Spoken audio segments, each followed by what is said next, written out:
গ্রীষ্মের প্রবল তাপদাহ নিয়ে ইতিমধ্যেই রাজ্য জুড়ে জারি হয়েছে সতর্কতা। আর এরই মধ্যে প্রবল গরমকে উপেক্ষা করে অভিনব কায়দায় ভোট প্রচার সারলেন ব্যারাকপুর লোকসভা তৃণমূল প্রার্থী তথা রাজ্যের সেচ ও জলপথ মন্ত্রী পার্থ ভৌমিক। দোসর ছিলেন বীজপুরের কর্মবীর বিধায়ক সুবোধ অধিকারী। শনিবার হালিশহর পুরসভার বিভিন্ন ওয়ার্ডে বীজপুরের বিধায়ক সুবোধ অধিকারীর উপস্থিতিতে তৃণমূল প্রার্থী পার্থ ভৌমিকের ভোট প্রচারে চোখে পড়ল এলাকার মানুষের ব্যাপক উন্মাদনা। কোথাও ফুল ছিটিয়ে, কোথাও বা মালা পরিয়ে পার্থ ভৌমিককে বরণ করে নিলেন এলাকার মানুষ। দেখে নেব এই কালে সেই বিশেষ প্রতিবেদন।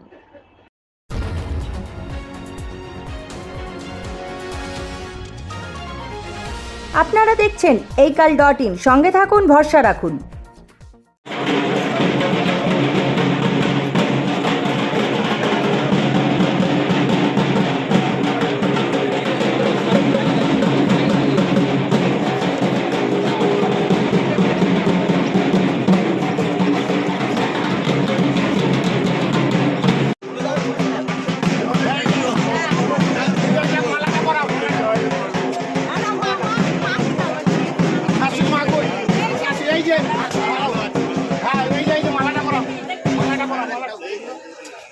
জয় বাংলা, জয় বাংলা, জয় হোক।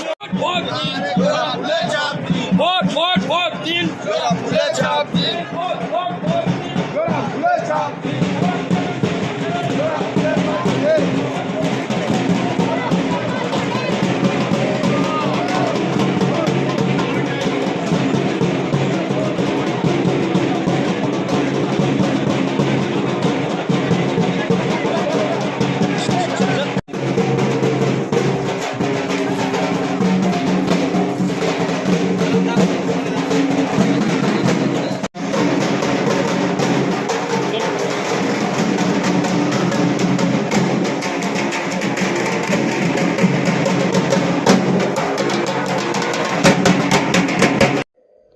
শোভনলাল রাহার প্রতিবেদন, এই কাল।